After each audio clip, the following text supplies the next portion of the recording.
কিছু মানুষজন যাদের আমার পায়ের কাছে আসার যোগ্যতা নাই, সেই মানুষগুলা যে আমার সাথে কয়েকদিন কী ধরনের আচরণ করছে, তা আমি একটু চুপচাপ দেখতেছিলাম তাদের আচরণগুলো, দেখি কি করতে পারে। মানে যত যাই হোক না কেন, বামন যতই তন্ত্রপাঠ করুক না কেন, কখনো কি চাঁদের নাগাল পায়? তো তাদের অবস্থা এমন, ব্রাহ্মণ হয়ে তো কোনোদিন চাঁদ ধরতে পারবে না, তারপর ওই চাঁদের দিকেই হাত বাড়ায়।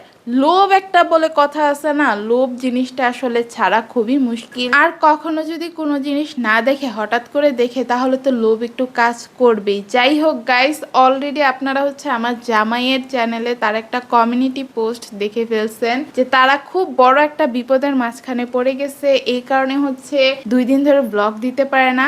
আবার বলে কি যে মানে আজকে রাতের থেকে নাকি তারা রেগুলার ব্লগ দেওয়া শুরু করবে। তো দেখি রেগুলার ব্লগ দিতে পারে নাকি। আর বিপদটা কি সেটাও আমি বলি গাইস। কেন শুরুতে বলছি যে ওরা বামন হয়ে চাঁদের দিকে হাত লাগাইতে গেছে, আসলে বড় সতীনের তো এমনি তো আমার বাবার বাড়ি নিয়ে একটু ভয় ছিল, কারণ আমার বাবার বাড়িতে ভাই আর্মি, বাবা রিটায়ার্ড পার্ট তো আর্মি। তো সব কিছু মিলিয়ে মানে ভয়টা কি, ও তো আমার সতীন বানাই আনছে, ভয় পাইলে তো আর আনে নাই। ওর মনের মধ্যে ভয়ও ছিল, প্লাস ওর মাথার মধ্যে এই ধরনের চিন্তা ভাবনা ছিল যে আমার বাবার বাড়ি নিয়ে একটু দাপট দেখাবে, যে আমার ছোট সতীনের বাবার বাড়ির মানে ভাই, তারপরে বাবা আর্মি, ওই রকম একটা ফ্যামিলি থেকে আমি একটা মেয়েকে সতীন বানিয়ে নিয়ে চলে আসছি, আমার কত দাপট। আর ওর তো আরো শখ ছিল আরো 2টা মেয়ের লাইফ নষ্ট করার। যাক আলহামদুলিল্লাহ, ওদের জন্য আমার অনেক অনেক দোয়া যে বড় সতীন ওদের লাইফটা নষ্ট করতে পারে নাই, ওরা এখন ভালো আছে আলহামদুলিল্লাহ। তো যে কথায় ছিলাম গাইস, ও তো আমার বাবার বাড়ি নিয়ে এমনিতেও সমস্যা ছিল, আর কয়েকদিন যা নাই তাই বইলা ও যে আমার ফ্যামিলিরে কিভাবে অপমান করছে। তো এখন তার সেই লাফানোর দিন শেষ। আমি বলছিলাম বড় সতীন যে লাফটা মারছে, ওর ঠ্যাংটা কিন্তু ভাঙবে। তো বড় সতীনের ঠ্যাং অলরেডি মানে ভেঙে গেছে, আপনারা ধরে নেন।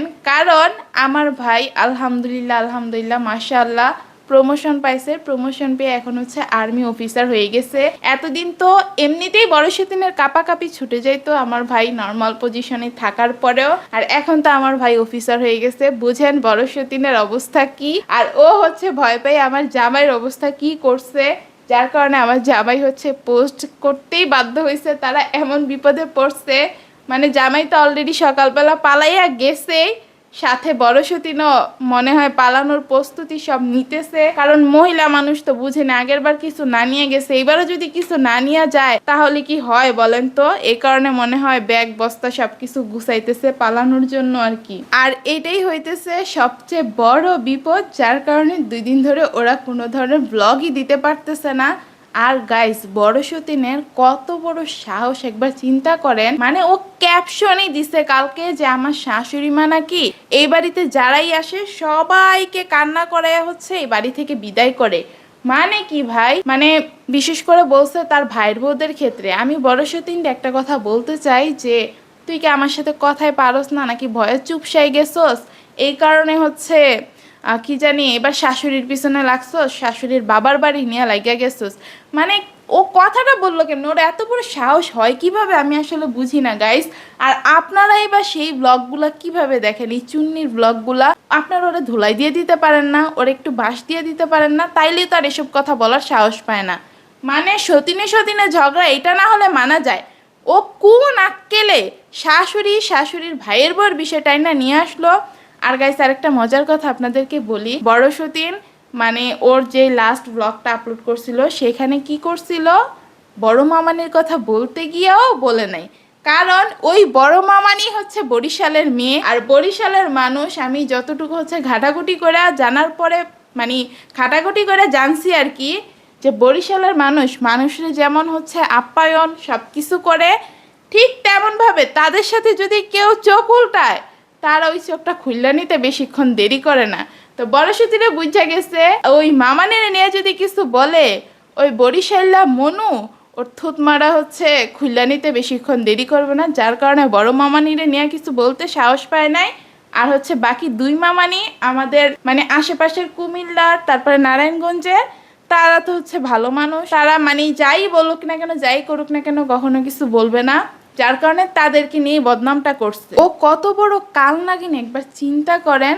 তো এবার কথায় আসি, শাশুড়ি নাকি কান্না করে তার ভাই বোনদেরকে বিদায় করে, ক্যাপশনে কথাটা একদম স্পষ্টভাবে উল্লেখ করছে। তো আমার শাশুড়ি তার ভাইয়ের বউ, সে তাদেরকে কান্না করাবে নাকি সাবান দিয়ে ধুলাই করবে, ধুলাই করা হচ্ছে রোদ্রে শুকাইয়া আবার আলমারিতে উঠায় রাখবে, নাকি কুলে নিয়ে বৈশা থাকবে, না আসমানের উপরে উঠায় রাখবে, এটা সম্পূর্ণ আমার শাশুড়ির ব্যক্তিগত বিষয়, এটা তার পারিবারিক বিষয়।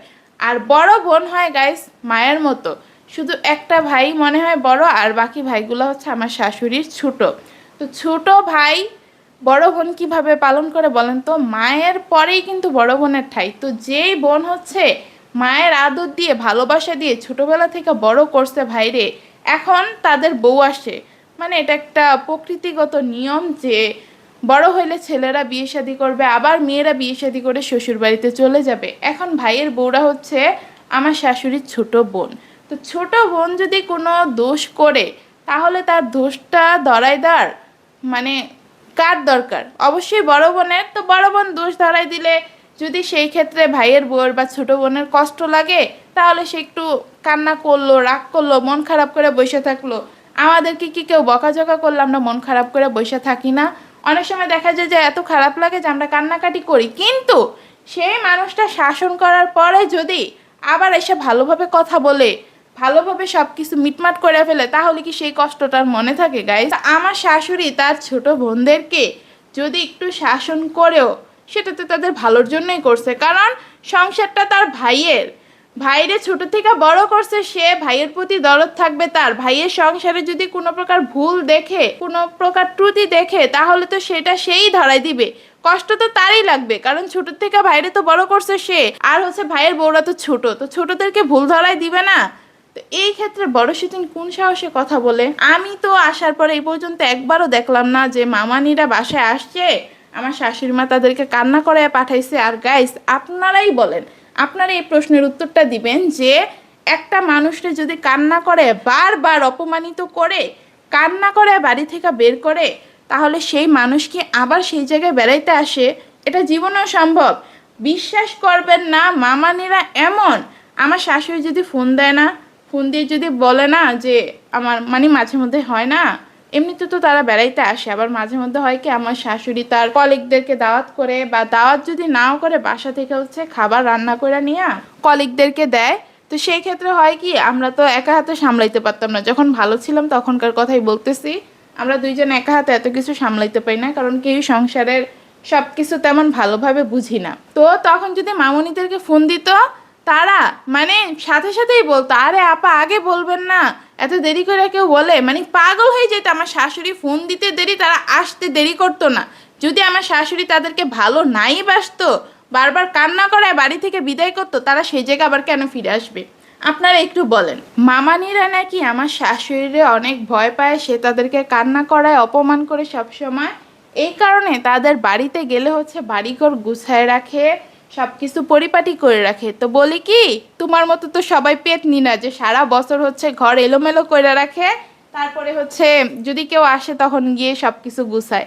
সবাই সবসময় বাড়িঘর গুছায় রাখে। মেহমান গেলে, এটা যেই হোক, আমার শাশুড়ি বললে কথা না, যেই মেহমানই হোক, সবাই কিন্তু বাড়িঘর একটু পরিপাটি করে রাখে গাইস। তো এইখানে আমি আসলে দোষের কিছু পাইলাম না। তারা শাশুড়িরে ভালোবাসে, সম্মান করে বড় বোনের মতো, যার কারণে তার কারণে একটু স্পেশালভাবে সব কিছু করে। মানে বড় সতীন যে কত প্যাস লাগাই না গাইস, আপনাদেরকে কি বলবো। ওর ব্যাপারে না কথা বলতে গেলে কম মনে হয় সব জিনিসই। বড় সতীন হইতেছে একটা মানে গিরগিটির চাইতেও না, ওর হচ্ছে রূপ অনেক তাড়াতাড়ি চেঞ্জ হয় গাইস। ও তো একে তো গিরগিটি, তার উপর হইতেছে দুই মুখে একটা সাপ। কেন এই কথাটা বলছে আপনাদেরকে বলি। ও প্রথম দিন আইসা হুদাই মামানির কথা টান দিয়ে নিয়ে আসলো, যেই মামানি হচ্ছে বরিশালের, ওই মামানির কথা টান দিয়ে নিয়ে আসলো যে মামানি নাকি আমার শাশুড়ি আদর যত্ন করে না, এই করে না ওই করে না, যার কারণে হচ্ছে আমার শাশুড়ি মানে বদনামটা করছে। ভাইয়ের বউরে তার বলতে পারে না, এই কারণে ওরে তুলনা দিয়ে বলল। ভাই, তোর দোষ যেহেতু তোর কাছে আমার শাশুড়ি মা বলতে পারে, তার ভাইয়ের বউয়ের দোষ কি গিয়া সে ভাইয়ের বউরে বলতে পারে না যে তুমি এটা ঠিকমতো করো না, ওইটা ঠিকমতো করো না? আমার শাশুড়ির কিসের ভয়?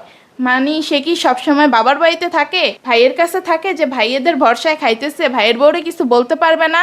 যা মানে যার কারণে হচ্ছে ডিরেক্টলি তো ভাইয়ের বউরে কিছু বলতে পারে না, তোমারে তুলনা দিবে। তো কাজটা করছে কি দেখেন, প্রথম দিন আইসা হুদাই মামানির কথা টান দিয়ে নিয়ে আসছে, সম্পর্ক কিভাবে নষ্ট করে, জামাইয়ের সাথেও ঠিক এইরকম প্যাচি বড় সেদিন লাগাই রাখছে। তারপরে হচ্ছে দ্বিতীয় দিন এটা নিয়ে কিভাবে হচ্ছে প্যাচ পুচ ভাঙাবে আর বুঝে না। তারপরে মানে ও কি একটু ওর মতো ছাতার মাথা বইলা গেছে। তারপরের দিন মানে তৃতীয় দিন আয়শা হচ্ছে বাকি দুই মামানির সাথে আবার গ্যাঞ্জাম লাগাই দিল। প্রথমে তো বড় মামানির সাথে গ্যাঞ্জাম লাগাইতে চাইলো, পরবর্তীতে গেল বাকি দুই মামানির দিকে। মানে ওরে আপনারা এখনো চিনেন না গাইস, ও যে কোন ধরনের মানুষ। তো যাই হোক, অনেক কথাই বলছি, এখন আপনাদেরকে কিছু জিনিস একটু দেখাই গাইস। এই যে দেখেন আমাদের বেগুন গাছটা হচ্ছে আজকে মানে কি বলবো, আমাদের ছাদের জিনিসপত্রগুলো শুধু এদিক থেকে সেদিক, সেদিক থেকে সেদিকই হইতেছে, কোনো জিনিস জায়গা মতো থাকতেছে না রিসেন্ট টাইম। তো বেগুন গাছ ছিল মাঝামাঝি, জিনিসটা দেখতে ভালো লাগতেছিল না, তা আমার শ্বশুর আব্বা এটা নিয়ে হচ্ছে সাইডে নিয়ে দিছে। এখন দেখি কি বেগুন গাছ বেগুন সহ ছাদের বাইরে গিয়ে পড়ে আছে। তো বেগুনগুলা যদি নিচে পড়ে গাইস তখন কি হবে, আমরা কি দেখবো? আমরা তো মনে করেন যে মাসে একবারও নিচের দিকে যাওয়া হয় না, এরকম অবস্থা। তিনতলায় উঠছি মানে তিনতলায় উঠে আসছি। তারপরে মানে এদিকে আমি ড্রাগনটা আপনাদেরকে দেখাইতেছিলাম গাইস, মাশাল্লাহ ভালোই বড় হয়েছে। এখন টিকবে কিনা আমি জানি না, তো আপনাদের কাছে একটু বেশি বেশি দোয়া চাইবো যাতে ড্রাগন গাছটা গাইস টিকে থাকে। আর এইদিকে দেখেন গাইস, আমার জামাই তার ভালোবাসার বড় বউর সাথে থাকতে থাকতে মানে খাবার দাবারই পাচ্ছে না, অথচ আমি এখানে কত মজার মজার খাবার খাইতেছি। যাই হোক, এখানে একটা দুঃখ আছে, মজার খাবার খাইতেছি দেখি যে সব কিছু ভুলে গেছি, সব কষ্ট দূর হয়ে গেছে, এরকমটা মোটেও না। আমার জামাই বাজার করে দিয়ে আমারে হচ্ছে বাজার করে দিয়ে মানে কি বাজারগুলো করে দিছে সেগুলো তো আপনারা দেখছেনই। আর এই বাজারগুলো যে আমার জন্য আনে নাই সেটাও আপনাদেরকে বলছি, সেগুলো আনছিল তার বড় বউয়ের জন্য। কিন্তু মানুষজন কি বলবে, তারা তো আবার মানুষজনের কথা হচ্ছে অনেক গণায় ধরে, মানুষজনকে হচ্ছে অনেক ভয় পায়, কি বলে না বলে, মানুষজন যদি হাত থেকে ছুটে যায় তাহলে কি হয়ে যাবে তাদের।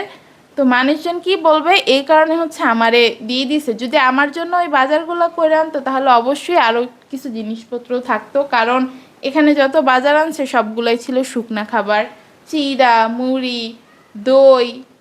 আপনারা দেখছেনই গাইস যে আমার জামাই আমার কি কি এনে দিছে। তো এগুলা করে নাকি তার হচ্ছে সব টাকা খরচ হয়ে গেছিল, আর কোনো হাতে টাকা পয়সা ছিল না। অথচ পরের দিনই সে তার বড় বউকে গরুর মাংস, মুরগির মাংস, পোলার চাল, বিরিয়ানির মশলা, রোস্ট মানে পোলাও রোস্ট খাওয়ার জন্য রোস্টের মশলা, মশলাপাতি সব কিছু এনে দিছে। আর এই যে এতদিন পার হয়ে যেতেছে, সেই কবে আমার এই শুকনা বাজারগুলা কইরা দিছে, আমি এতদিন কি এগুলা খেয়েই থাকবো? অথচ তার বড় বউ, আপনারাই হিসাব করেন তার বড় বউ কি না খেয়ে আছে? অবশ্যই বড় বউকে সব কিছু এনে দিতেছে, সব কিছুই ঠিকভাবে করতেছে, শুধু আমার বেলায় দেখাইতেছে অভাব। আর আমারে যদি দেওয়া লাগে এই কারণে আপনাদেরকে অভাব দেখাইতেছে। যাই হোক, কারোর জন্য কি আর কারোর রিজিক কখনো বন্ধ থাকে গাইস? এই যে দেখেন আজকে কি হয়েছে, কাঁচা বাজার, মাছ মাংস, মানে কোনো কিছুর অভাব নাই। আর মাছ নিয়ে একটা মজার কাহিনী আছে গাইস, আমার হচ্ছে মানে শ্বশুর আব্বারে আমি বলতেছিলাম 2-3 দিন ধরে যাবো, ফ্রিজে তো কোনো মাছ নাই, কাঁচা বাজার যে আনেন এগুলা কি দিয়ে রান্না করি, ভাল লাগে না তো এইভাবে ডেলি ডেলি, আবার ঘরে বাচ্চা আছে, আমাতুর রহমান আছে। তা আমার শ্বশুর আব্বা বলে কি বাজারে গিয়ে নাকি সে মাছ পায় না। পরে শ্বশুর আব্বা আনতেছে না দেখে আমি বললাম শাশুড়ি আম্মারে যে আম্মু ঘরে তো মাছ নাই, একটু মাছ আনেন। পরে আমার শাশুড়ি আম্মা আবার করলো কি, সে তো আর এত কিছু জানে না, কারণ আমার শাশুড়ি হচ্ছে ব্যস্ততার কারণে বাসায় এখন ঠিকঠাক মতো আসতে পারে না। তো সে বলল কি শ্বশুরে যে তুমি একটু মাছ আইনা দিও সময় পেয়ে। কিন্তু আমার শাশুড়ি বলার পর আমার শ্বশুর আব্বা বাজারে কোনো মাছ পায় নাই। পরবর্তীতে আমার শাশুড়ি হচ্ছে ধৈর্যহারা হয়ে সে নিজেই মাছ নিয়ে চলে আসছে আজকে, কারণ আমার কষ্ট তো আমার শাশুড়ি সহ্য হয় না।